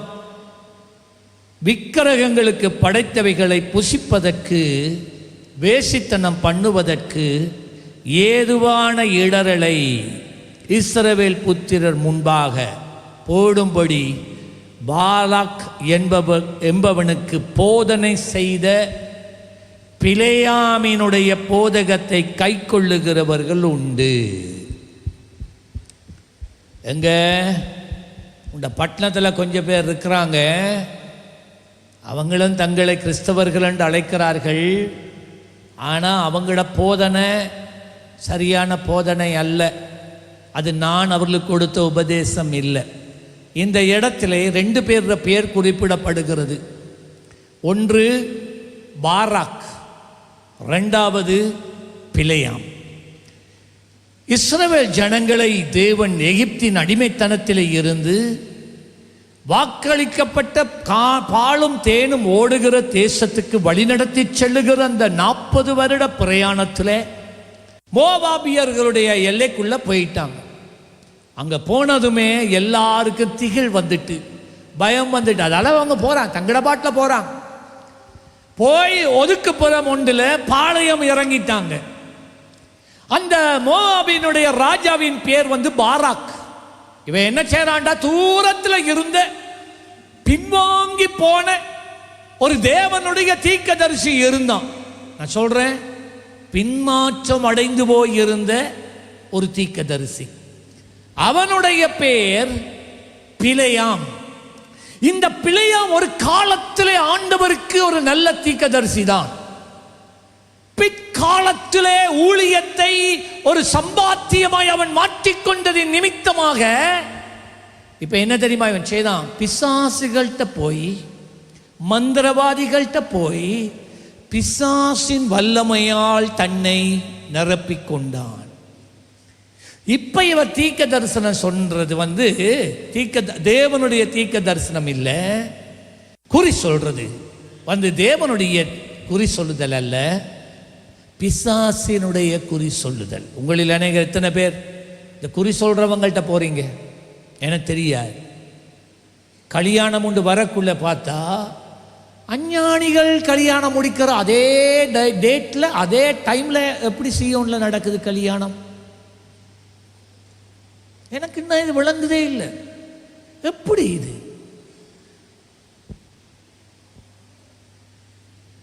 தாலிய கல்யாணம் உண்டு வரக்குள்ள தாலிய உருக்குற பழக்கம் இருக்கா? தங்கத்தை உருக்குற பழக்கம் உங்களோட கழுத்துல தொங்குது பாரு தாலி. அதில் என்ன இருக்கு தெரியுமா? சாதாரணமாக கடையில் வேண்டி கொண்டாந்து போட்டால் கர்த்தருக்கு ஸ்தோத்திரம். ஆனால் தங்கத்தை உருக்க வேண்டும் என்று சொல்லி நாள் பார்த்து நிமிஷம் பார்த்து அதை தட்டாரிடத்தில் கொடுத்து நேரத்துக்கு உருக்கினால் அவர்கள் எந்த வல்லமையிலே நேரத்தை கண்டுபிடிக்கிறார்கள்? அதுதான் இப்போ உங்களோட கழுத்தில் தொங்குது. விக்கிரக ஆராதனை. குறி சொல்லுகிறவரிடத்தில் எந்த சந்தர்ப்பத்திலும் போய்விடக்கூடாது. இவன் பாராக் ராஜா இந்த பிலேயாம்கிட்ட நிறைய வெகுமதிகளை கொடுத்து போட்டு சொல்றான், ப்ளீஸ் கம், எனக்கு உண்ட உதவி வேணும். பிலேயாம் வந்தான். ஆண்டவர் சொன்னா போகாத. ஆண்டவர் இப்ப வெளிப்படுறார், ஏய் நீ போகக்கூடாது. இவன் எல்லாம் மீறி வந்துட்டான். ராஜா பாராக் ராஜா சொன்னா, இவர்களை எங்களால மேற்கொள்ளவே முடியாது, ஆகவே இவர்களுக்கு எதிராக தீர்க்க தரிசனம் சொல்லு, குறி சொல்லு. 7 தடவை 7 பலிப்பீடங்களை கட்டி இவன் குறி சொன்னா வாயை திறந்தா ஆண்டவர் ஓவரூல் பண்ணிட்டார். ஆண்டவர் அதுக்கு மேலாக இஸ்ரவேல் ஜனங்களை ஆசீர்வதித்தார். பாராக் ராஜாக்கு கோபம் வந்துட்டு, டேய் நான் இவ்வளவு காசு கொடுத்து இவ்வளவு வெகுமதிகளை கொடுத்து இவர்களை சபிக்க உன்னை அழைத்தால் நீ என்னடா செய்ற? இவர்களை ஆசீர்வதிக்கிறியே, நான் என்ன செய்யறது? அவன் சொன்னான், நான் என்ன செய்யறது? அவர்களுக்குள்ளே இருக்கிற கர்த்தர் பெரியவர் என்று சொன்னார். அவர் சாபங்களை ஆசீர்வாதமாய் மாற்றக்கூடிய ஒரே ஒரு தெய்வம் என்று சொன்னார். ஆமென் சொல்லுங்களேன். கையை தட்டி, நான் சீக்கிரம் முடிக்கணும். ராஜாவுக்கு பச்சை கோபம், பிலேயாமுக்கும் தலை குத்தனை அடிக்கிறான். என்னப்பா சேர? நான் சொல்ல கவனமாக கேட்கணும். இதுதான் ஆண்டவர் வெளிப்படுத்தல இந்த காட்டுறது, இந்த பாலாக் பிலேயாம் இந்த பிரச்சனை. பிலேயாம் அவன் ஒரு பின்மாற்றமடைந்த தேவனுடைய மனுஷன், தேமாவை போல. இவன் கடைசியா போய் அந்த பாலாக் ராஜாட்ட சொல்றான், இந்த ஜனங்களை மேற்கொள்றதா இருந்தா வழி எனக்கு தெரியுமன்றான். அவன் கேட்டான், என்ன வழி? கம். அது என்ன வழிண்டா, அவங்களுக்கு பாதுகாப்பு அவங்க நடுவில் இருக்கிற தெய்வம் தான் அவங்களுடைய கர்த்தர். அவரை இல்லாமல் ஆக்குறது என்று சொன்னால் அவர்களுக்கு நடுவில் பாவம் வரணும். பாவத்தை கொண்டு போனா அவர் பயிறுவார், அதுக்கு பிறகு நாங்க அவர்களை அழிக்கலாம் என்று சொன்னார். ராஜா கேட்டான், சரி இப்ப என்ன செய்யறது? நான் சொல்லித்தாரேன். அந்த காலத்திலே மோவாபில் இருக்கிற கோவில்களிலே இருந்த ஒரு வழக்கம், ஒரு ஆராதனை வழக்கம்.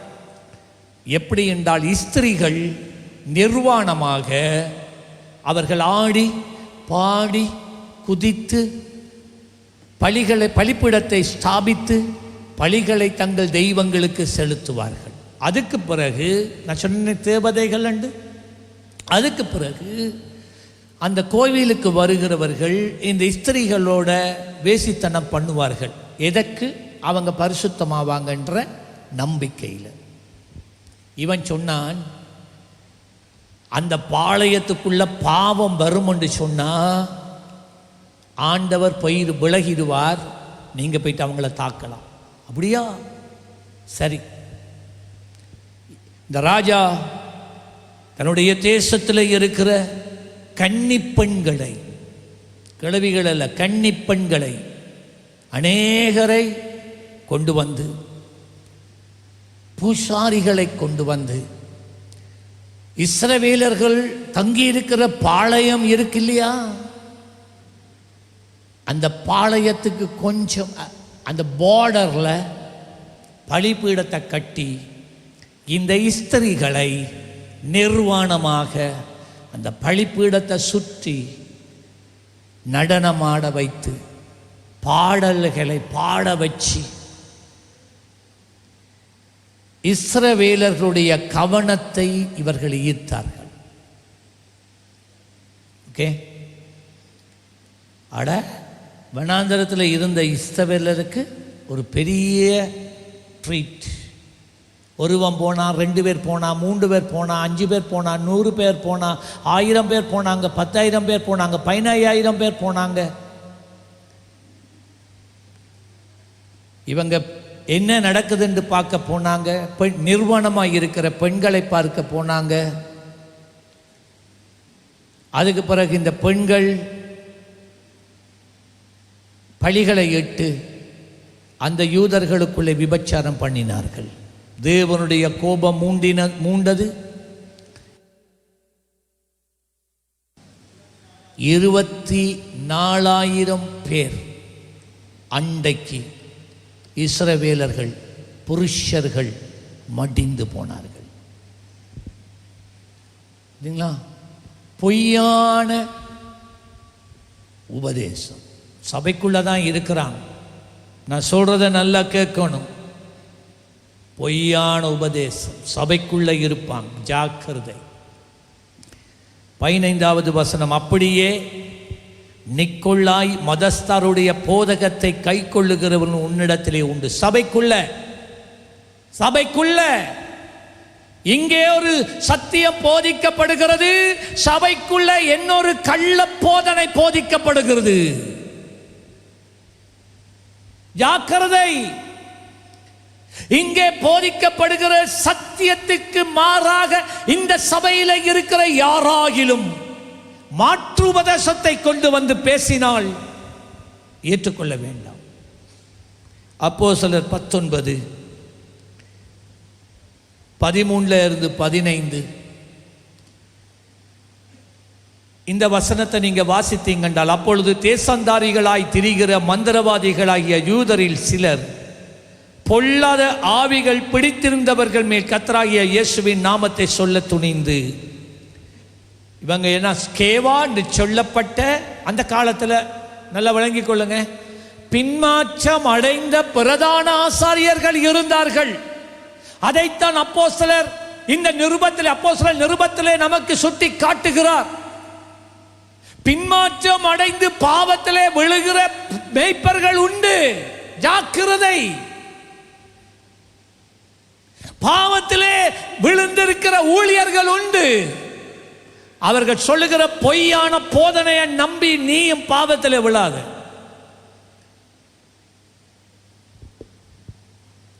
ஸ்கேவான் என்று சொல்லப்பட்ட ஒரு பிரதான ஆசாரியன் இருந்தான் எருசலேமில். அவன் ஒரு பிரதான ஆசாரியன். அவனுக்கு 7 பிள்ளைகள், குமாரர்கள். ஐயா, யெகோவா தேவனை சேவிக்க வேண்டிய நமஸ்கரித்த இந்த குடும்பம் யூதர்கள் தான், தேவனுடைய சொந்த ஜனம்தான். ஆனால் தேவனை இவர்கள் விட்டுவிட்டு பிசாசுகளை சேவிக்க போனார்கள். வாசிச்சு பாருங்களேன் பைபிளை. தேசந்தாரிகளாய் திரிகிற மந்திரவாதிகளாகிய யூதரில் சிலர் பொல்லாத ஆவிகளால் பிடித்திருந்தவர்கள் மேல் கர்த்தராகிய இயேசுவின் நாமத்தை சொல்ல துணிந்து, பவுல் பிரசங்கிக்கிற இயேசுவின் பேரில் ஆணையிட்டு உங்களுக்கு கட்டளையிடுகிறோம் என்றான். 14ஆம் வசனம், பிரதான ஆசாரியனாகிய ஸ்கேவா என்னும் ஒரு யூதனுடைய குமாரர் 7 பேர் இப்படி செய்தார்கள். 15ஆம் வசனம், பிசாசு சொல்லிச்சே, இயேசுவையும் அறிவேன், பவுலையும் அறிவேன், நீங்க யாருன்னு எங்களுக்கு தெரியும். வெளுப்ப உங்களுக்குள்ள இருக்கிறது இயேசுவோட ஆவி இல்லை, எங்கள் ஆவி. நீ எங்களையே தரத்துறதுக்கா வார உதப்பம் படுவா. சீக்கிரம் முடிக்க போகிறேன் என்று வாங்க. 1 கொரிந்தியர் 10:12. இப்படி இருக்க சீயோனே கவனமாய் ஜாக்கிரதையாய் கேள். இப்படி இருக்க தன்னை நிற்கிறவன் என்று எண்ணுகிறவன் விழாதபடி. சீயோனே ஆமென் சொல்லட்டா? போறீங்களா வீட்டு?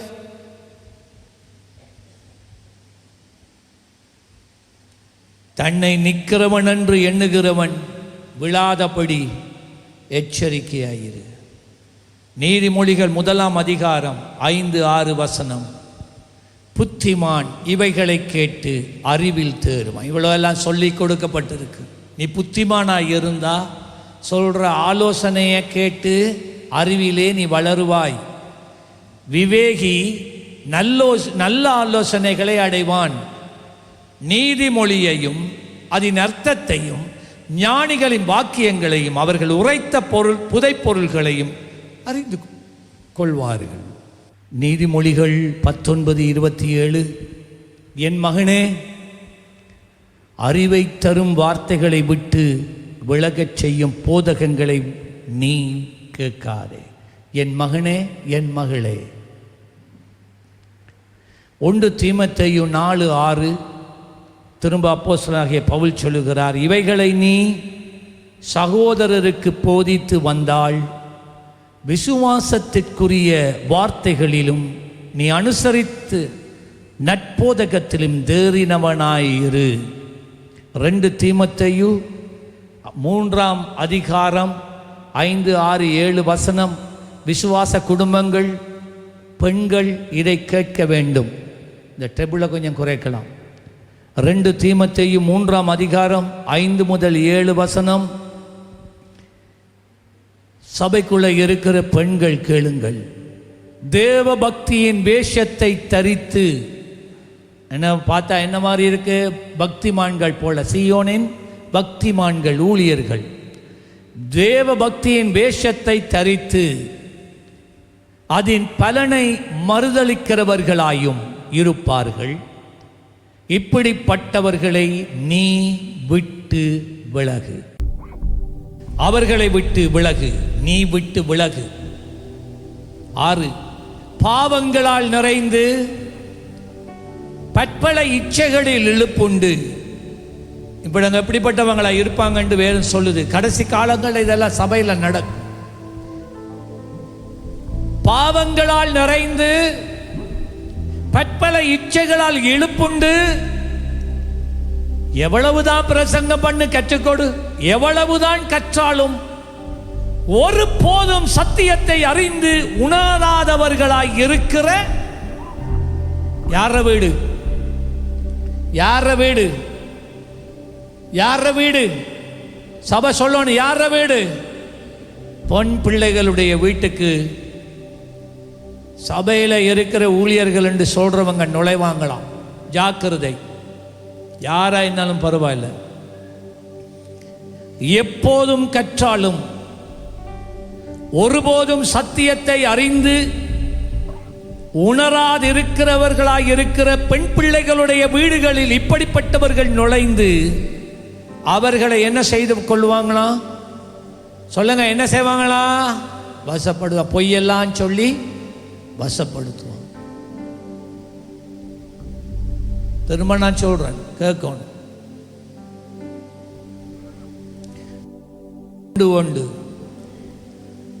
துன்மார்க்கருடைய ஆலோசனையில் நடக்காது. அவன் சபைக்குள்ளேயும் இருக்கலாம், சபைக்கு வெளியிலையும் இருக்கலாம்.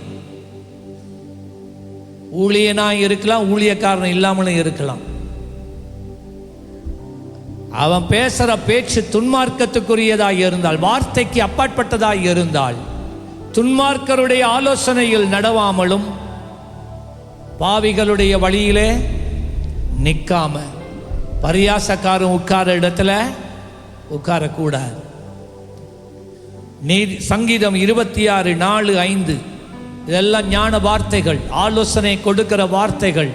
ஒவ்வொரு நாளும் உங்களோட அல்மாராக்கு முன்னாலே இதை பேப்பரில் எழுதி ஒட்டி வச்சு ஒவ்வொரு நாளும் வாசியுங்க. இது உங்களை பாதுகாக்கும். சங்கீதம் 26:4-5 வீணரோடே நான் உட்காரவில்லை. சங்கீதக்காரன் சொல்றான், நான் வீணரோடே, வீண் பேச்சு பேசுறவங்க, வீண் காரியங்களை செய்றவங்க, காலத்தை நேரத்தை போக்கடிக்கிறவங்க, அவங்களோட நான் உட்காரவில்லை. வஞ்சகரிடத்தில் நான் என்ன சேருவது இல்லை. பொல்லாதவர்களின் கூட்டத்தை நான் என்ன செய்கிறேன். உனக்கு தெரிஞ்சாயும் பேசுற பேச்சு சரியில்லை, விட்டு விலகு. என்ன உனக்கு என்ன பேச்சு அவனோட?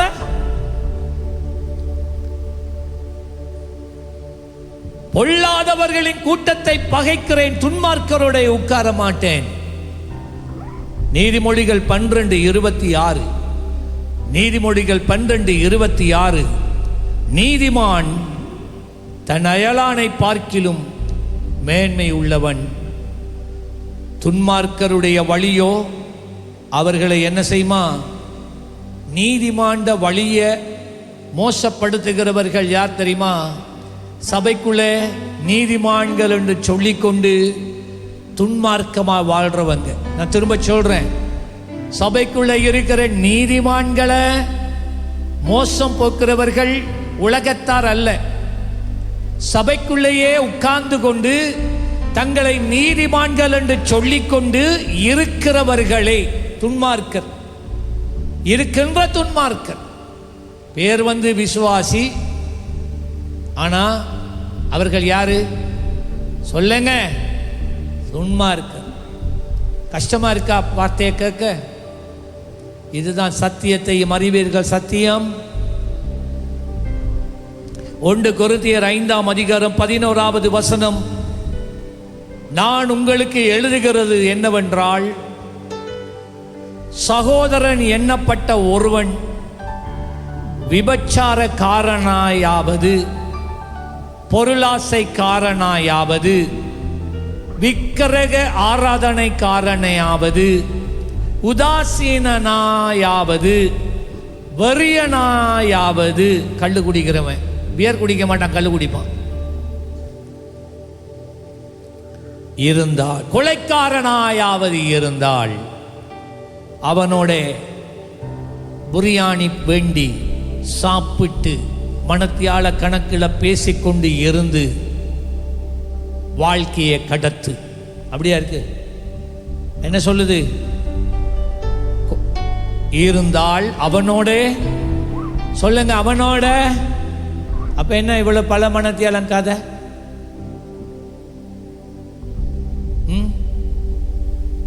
அவனோட கலந்திருக்க கூடாது. அப்படிப்பட்டவனோட கூட கொத்தரொட்டியும் சாப்பிடக்கூடாது. 1 கொரிந்தியர் 15:33. 1 கொரிந்தியர் 13:33. மோசம் போகாதிருங்கள் என்றால் நாசமா போகாத, ரட்சிப்பை இழக்காத, பின்மாற்றம் அடையிறதுக்கு இடம் கொடாத, அதான் அதனுடைய அர்த்தம். மோசம் போகாதிருங்கள். ஆகாத சம்பாஷணை, என்னது ஆகாத சம்பாஷணை? என்னத்தை கெடுக்குமா? நல்லா இருக்கிற உண்ட வாழ்க்கையை கெடுத்து விடும். 2 தெசலோனிக்கேயர் 3:6 எல்லாரும் வாசிங்க. 2 தெசலோனிக்கேயர் 3:6 எல்லாரும் வாசிங்க. மேலும் சகோதரரே, எங்களிடத்தில் ஏற்றுக்கொண்ட முறைமையின்படி நடவாமல் ஒழுங்கற்று நடக்கிற எந்த சகோதரனை சகோதரியை நீங்கள் விட்டு விலக வேண்டும் என்று நம்முடைய ஆண்டவர் கர்த்தராகிய இயேசு கிறிஸ்துவின் நாமத்திலே உங்களுக்கு கட்டளையிடுகிறேன். திரும்ப வாசிங்க.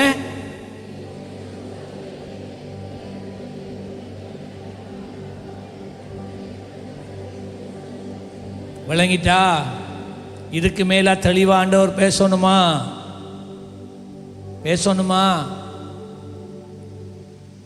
தேமாவை போல ஆகக்கூடாது என்பதற்காக வேத வசனங்களை காண்பிக்கிறேன். நாம் யாரும் தேமாவை போல போய்விடக்கூடாது. உங்க ஒருவருடைய இரத்த பழி என் மேல வந்துடக்கூடாது. ரோமர் 12:1-2. ரோமர் 12:1-2. அப்படி இருக்க சகோதரரே, நீங்கள் உங்கள் சரீரங்களை, என்னத்தை சரீரங்களை, சும்மாவா சொன்னார் சரீரங்களை இருந்து?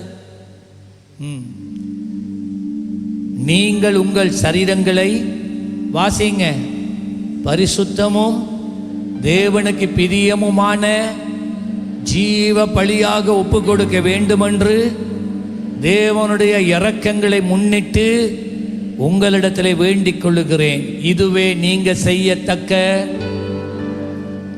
வெள்ளை உடுத்து கையை உயர்த்தி முழங்கால நின்று ஆராதிக்கிறது இல்லை ஆராதனை. நம்முடைய பரிசுத்தத்தை காத்து கொள்றது தான் ஆராதனை. அதான் நீங்கள் செய்யத்தக்க புத்தியுள்ள ஆராதனை. நீங்கள் இந்த பிரபஞ்சத்துக்கு, இந்த உலகத்துக்கு சொல்லுங்க, அவன் தான் அப்படி வாழ்ந்துட்டு போறான், நாம அப்படி வாழணுமா? இல்லையே. அவன் தான் அப்படி பேசுறான், நாம அப்படி பேசணுமா? இல்லையே. நீங்கள் இந்த பிரபஞ்சத்துக்கு ஒத்த வேஷம் தெரியாமல் தேவனுடைய நன்மை, தேவனுடைய பிரியம், தேவனுடைய the perfect will, பரிபூர்ணமான சித்தம் இன்னதென்று பகுத்தறியத்தக்கதாக உங்கள் மனம் என்ன செய்யணுமாம்? மனது புதிதாகும், மனது புதிதாகும். நான் விசுவாசிக்கிறேன் இந்த காலையில், இந்த ஆராதனையில் தேவன் உங்கள் ஒவ்வொருடைய மனதையும் புதுப்பித்திருக்கிறார். எத்தனை பேர் நீங்கள் அதை உணர்றீங்க? நான் உணர்றேன். ஆமாம், ஆராதனை நேரத்தில் நான் படித்த அந்த அந்த அந்த வரிகள் என்னை காதில் கேட்டுச்சு. பரலோக சத்தம், ஆயிரமான தூதர்கள் படிக்கிற சத்தம். நான் இப்போ மறந்துட்டேன், அது போயிடுச்சு. அந்த சத்தத்தை தான் நான் பாடிக்கொண்டிருந்தேன். இப்படி தான் நாங்கள் பரலோகத்தை எட்டணும். அந்த எட்டுற நேரம் எங்கள் மனது புதிதாகிறது. ஆமென். அந்த மனது புதிதாகும் போது முன்னே சென்ற இடத்துக்கு செல்வதில்லை. நான் முன்னே சென்ற இடத்துக்கு செல்வதில்லை. நான் முன்னே சென்ற இடத்துக்கு செல்வதில்லை. நான் இயேசுவின் பிள்ளையானதால் நான் முன்னே பேசினது போல நான் பேசுவதில்லை. முன்னே நான் பேசினது போல் பேசுவதில்லை.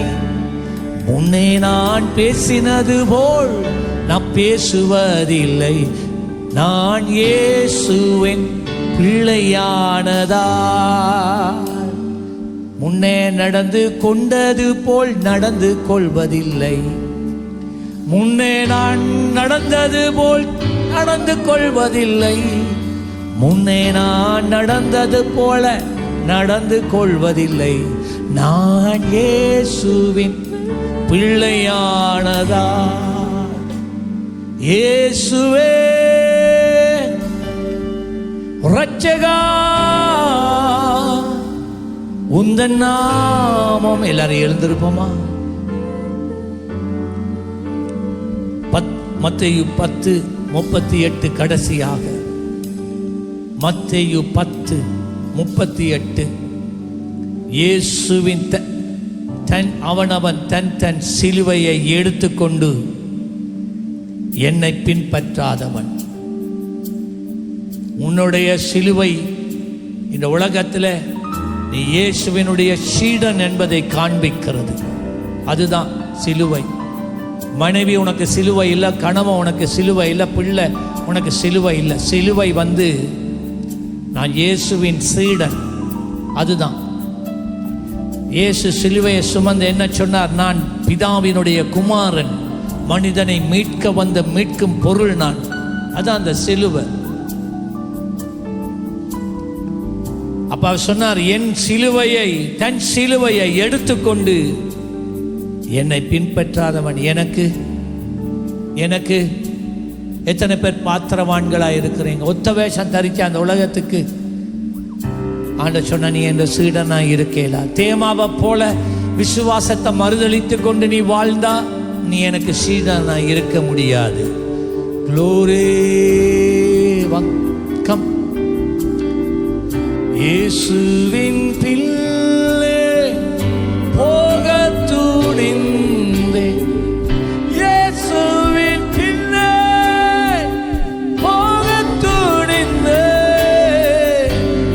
இயேசுவின் பின்னே போக துணிந்து பின்னோக்கே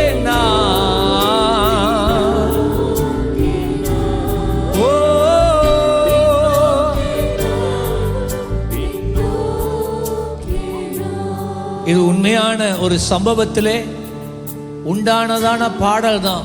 ஒரு மிஷனரியை அவருடைய மனைவி பிள்ளைகளோட கொண்டு போய் அந்த ஜனங்கள் அவர்களை மரத்திலே கட்டி வைத்து சொன்னார்கள், நீ இயேசுவை மறுதலிச்சா உன்னை விடுவோம், இல்லாட்டி இந்த குடும்பத்தில் இருக்கிற ஒவ்வொருவராக நாங்கள் கொலை செய்வோம் என்று சொன்னார். இவங்க சொன்னாங்க, இயேசுவின் பின்னே போக துணிந்தே பின்னோக்கே நான் படிச்சாங்க. அவங்களுக்கு ஆத்திரம் வந்தது. கணவன், அந்த மிஷனரி கணவன் மிஷனரி தாய்க்கு முன்னால அவருடைய ஒரே பிள்ளைய பிடிச்சு கையை காலை வெட்டி உயிரா உபத்திரவப்படுத்தி கொலை செய்தாங்க. அடுத்ததாக மனைவியின் இடத்துல போய் நின்று கேட்டாங்க, நீ இயேசுவை மறுதலிக்கிறியா? நீ இயேசுவை மறுதலித்தா இப்ப நீ சுகமா போகலாம், நீ சுகமா வாழலாம். அவங்க சொன்னாங்க, இல்லை, I will not deny Christ. அவங்க சொன்னா, யார் கைவிட்டாலும் கைவிட மாட்டேன், யார் கைவிட்டாலும் நான் கைவிடவே மாட்டேன் என்று சொன்னாங்க. அந்த தாயை பிடிச்சு, அந்த மனைவியை பிடிச்சு புருஷனுக்கு முன்னால சித்திரவதைப்படுத்தி அவளையும் கொலை செய்தார்கள். இப்ப வந்து கேட்டாங்க, நீ இயேசுவை மறுதலிக்கிறியான்னு அந்த மிஷனரிட்ட கேட்டான். உண்மை சம்பவம். அவன் சொன்னான், நான் இயேசுவை மறுதலிக்கவே மாட்டேன், நான் எதை இழந்து போனாலும் பரவாயில்ல, நான் மறுதலிக்கவே மாட்டேன். அவனோட கண்ணை பிடுங்கினாங்க. நீ பார்த்த இந்த உலகத்தில் நீ பார்த்த கடைசி காட்சி, உன் மனைவி கொடூரமா கொலை செய்யப்பட்டது. கண்ணை பிடுங்கினா, உன்னை விட்டுறோம் இப்படியே, இயேசுவை மறுதலிக்கிறியான்னு கேட்டான். நான் சொன்னா, இல்லை. ஏன் கண்ணை பிடுங்கினான்டா? இதுதான் உன் மண்டல இருக்க போற கடைசி யோசனை. கையை விட்டுனாங்க. அவன் விடல. யார் கைவிட்டாலும் நான் இயேசுவை விடவே மாட்டேன்.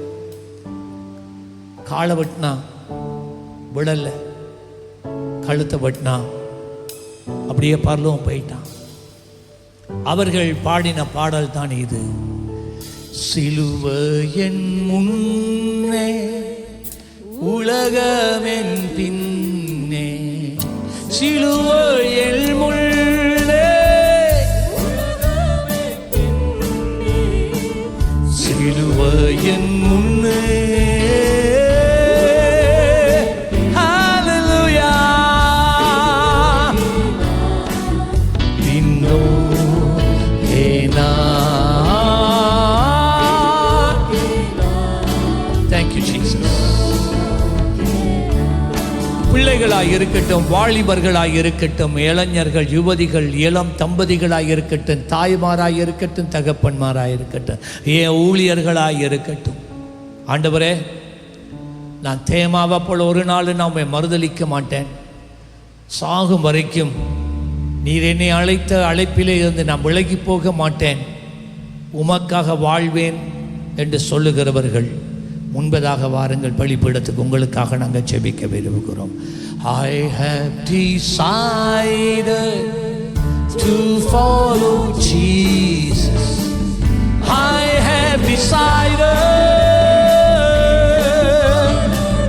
Jesus, I have decided to ஜெபிக்க தொடங்குங்க, ஜெபிக்க தொடங்குங்க. No turning back, no turning back, no turning back, no turning back. யார் கைவிட்டாலும் நான் கைவிட மாட்டேன், யார் கைவிட்டால்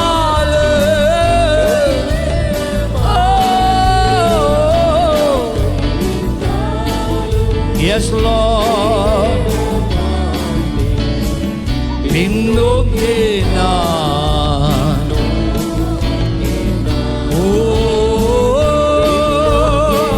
பின்னோக்கே நான். கடைசி எல்லாரும் சொல்லுங்க, சிலுவை சிலுவையில் உள்ளே உலகம் என் பின்னே. சிலுவையில் உள்ளே என்ன வந்தாலும் ஏது வந்தாலும் இயேசுவை நான் விட மாட்டேன். ஜீசஸ் ஆமப்பா இன்னோக்கே நான்.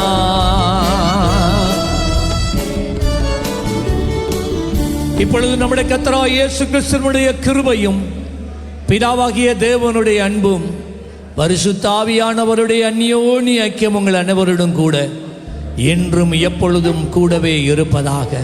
பேசப்பட்ட கர்த்தருடைய வார்த்தை உங்களுடைய பின்தொடர்ந்து வருவதாக, உங்கள் சிந்தைகளை ஆக்கிரமிப்பதாக, உங்களுடைய வாழ்க்கையை மனதை மறுரூபமாக்கி கொள்ளுவதாக. சேர்ந்து சொல்லுங்க, என் ஆத்துமாவே கர்த்தரை சோத்தரி, என் முழு உள்ளமே அவர் பரிசுத்த நாமத்தை சோத்தரி. என் ஆத்துமாவே கர்த்தரை சோத்தரி, அவர் செய்த சகல உபகாரங்களையும் மறவாதே. ஆமென். வந்ததுக்கு நன்றி. கர்த்தர் தாமே உங்களை ஆசீர்வதிப்பாராக. பத்திரமா வீட்டை போய் வாருங்கள். God bless you. பிரியமானவர்களே, எமது ஆராதனையுடன் இணைந்திருந்தமைக்கு எங்கள் மனமார்ந்த நன்றிகளை தாழ்மையுடன் கூறிக்கொள்ளுகிறோம். இந்த ஆராதனை உங்கள் ஆத்துமாவுக்கு மிகுந்த ஆசீர்வாதமாக இருந்திருக்குமென விசுவாசிக்கிறோம். தொடர்ந்தும் எம்முடன் இணைந்திருங்கள். கர்த்தர் தாமே உங்களை ஆசீர்வதிப்பாராக.